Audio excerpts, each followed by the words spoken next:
Bem-vindos de volta, almas perdidas, ao Do Além Túmulo. Eu sou Scully, seu coveiro de contos, e esta noite eu cavei mais fundo, além dos clichês de casas e estradas, para trazer a vocês horrores de uma natureza diferente. O primeiro é um pesadelo da era analógica, uma prova de que nem toda a nostalgia é doce, especialmente quando ela te observa de volta. A segunda história mergulha nas profundezas da terra e do corpo humano, um lembrete de que há lugares onde não devemos ir e coisas que não devemos tocar. Apaguem as luzes, se tiverem coragem, e se acomodem. O show de horrores está prestes a começar e a estática já está sussurrando seu nome. Jonas era um colecionador do bizarro. Ele garimpava mercados de pulgas e vendas de garagem em busca de mídias perdidas, filmes B esquecidos e, seu favorito, fitas VHS de programas de TV obscuros. Foi em uma caixa empoeirada, espremida entre fitas de casamento e desenhos animados populares, que ele encontrou o tesouro. 3 fitas cassete, com etiquetas escritas à mão que diziam: "O programa do Sr. Risonho".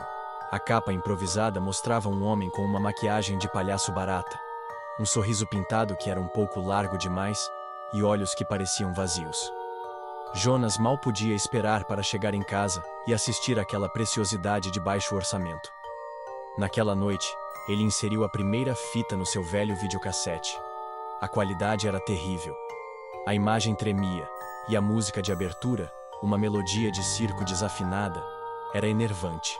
O Sr. Risonho surgiu em um cenário de papelão mal pintado, interagindo com fantoches de meia, que pareciam sujos e mal cuidados. Era exatamente o tipo de esquisitice que Jonas amava. O episódio terminou com o Sr. Risonho acenando para a câmera. "Tchau, tchau, amiguinhos", disse ele com uma voz falsamente alegre. Então, após um segundo de estática, a imagem voltou. E o palhaço, olhando diretamente para a lente, sussurrou: "Jonas". Um calafrio percorreu Jonas, mas ele rapidamente o descartou. Uma coincidência bizarra. Jonas era um nome comum. Devia ser o áudio ruim, sua mente pregando peças. Mas a semente da inquietação havia sido plantada. No dia seguinte, uma curiosidade mórbida o compeliu a assistir à segunda fita. A música de abertura parecia ainda mais distorcida.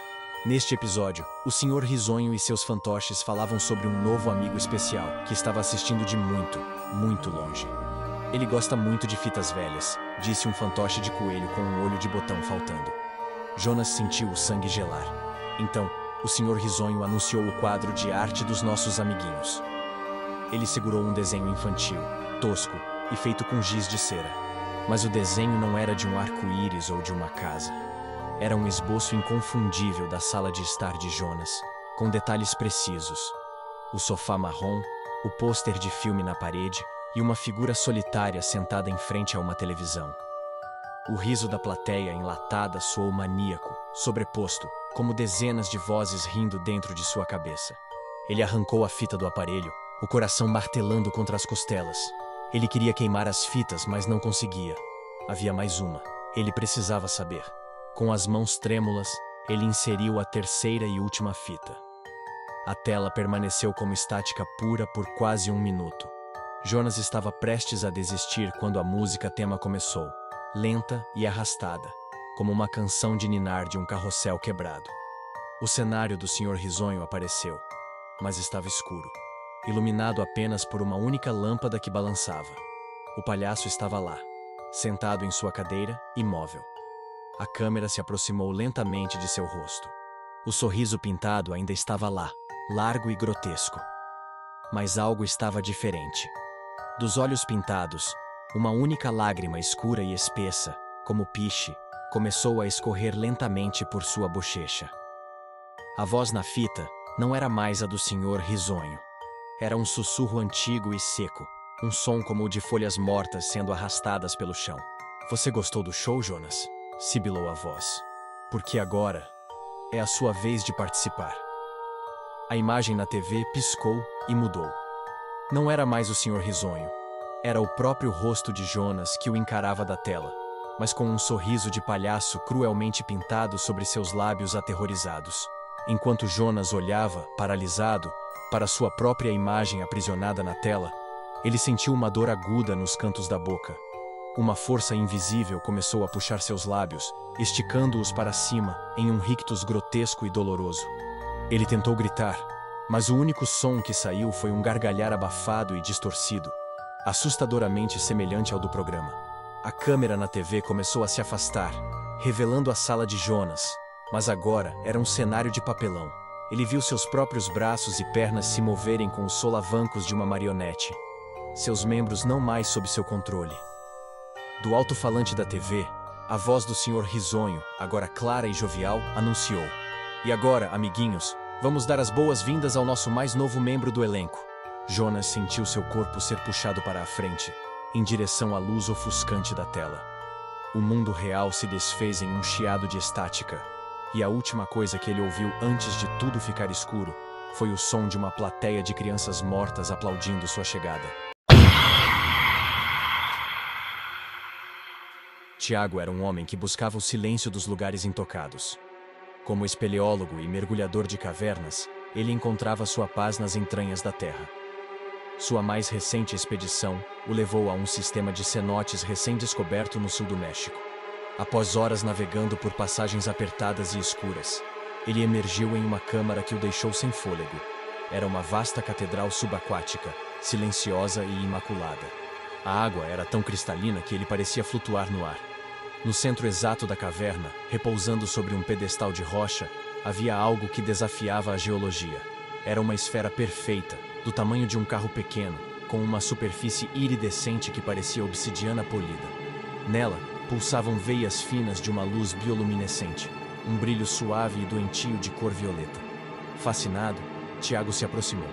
A esfera estava coberta por pequenas protuberâncias, como ovos ou esporos translúcidos. Movido por um impulso que mais tarde amaldiçoaria, ele estendeu a mão e tocou um dos esporos.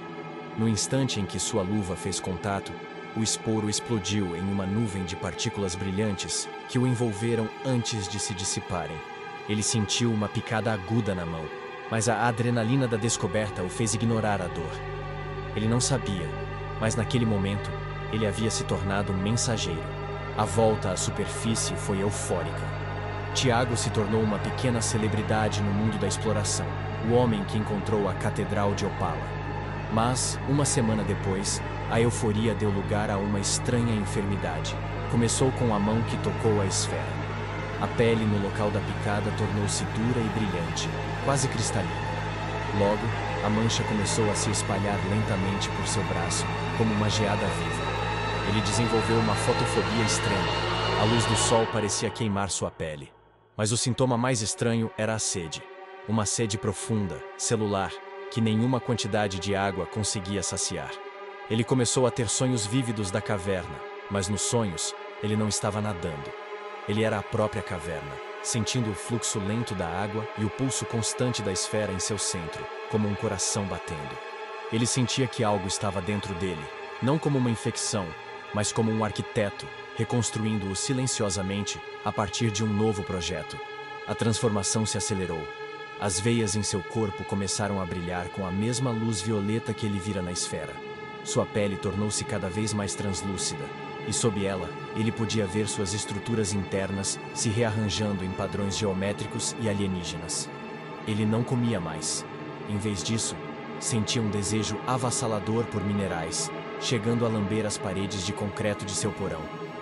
O pânico deu lugar a uma horrível resignação. Ele não estava morrendo. Estava sendo preparado. Era um casulo. Uma noite, olhando para seu reflexo em um espelho escuro, ele não viu mais seus próprios olhos.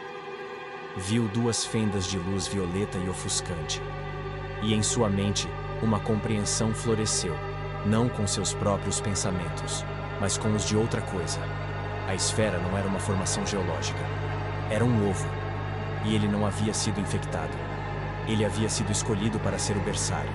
Trancado em seu porão, longe da luz que agora o feria, Tiago sentiu o fim se aproximar. A sede havia se tornado uma necessidade de escuridão e terra. Seu corpo estava rígido, quase inteiramente cristalizado. Ele não era mais carne e osso, mas um condutor vivo para uma energia de outro mundo. A consciência que o habitava mostrou-lhe um vislumbre final. A explosão do esporo não foi um acidente. Foi uma semente lançada na esperança de encontrar solo fértil no mundo da superfície. E ele era o solo. Ele sentiu uma pressão imensa se acumular em seu peito. Com um som terrível, uma mistura de vidro quebrando e rocha se partindo, seu torso se abriu. Mas não foi sangue que jorrou. Foi luz. Uma luz violeta, ofuscante e pura, que projetou sombras dançantes e impossíveis nas paredes do porão. De dentro da casca quebrada que um dia fora um homem, uma nova forma de vida, feita de luz e cristal, se desenrolou lentamente na escuridão, pronta para reivindicar um mundo que não estava preparado para o seu nascimento. E assim, a cortina cai sobre nossos contos desta noite. Da estática de uma fita amaldiçoada às profundezas de uma caverna profana, o terror nos lembra que o universo é muito maior e mais estranho do que nossa sanidade pode suportar. Eu sou Scully, e este foi o Do Além Túmulo. Se você sentiu seu coração gelar e sua respiração falhar, mostre seu apoio deixando um like amaldiçoado e compartilhando este vídeo para assombrar a noite de outra pessoa. Inscreva-se no canal e bata no sino fúnebre para ser notificado de nossas próximas escavações. Durmam bem se puderem. Estaremos esperando por vocês na próxima escuridão.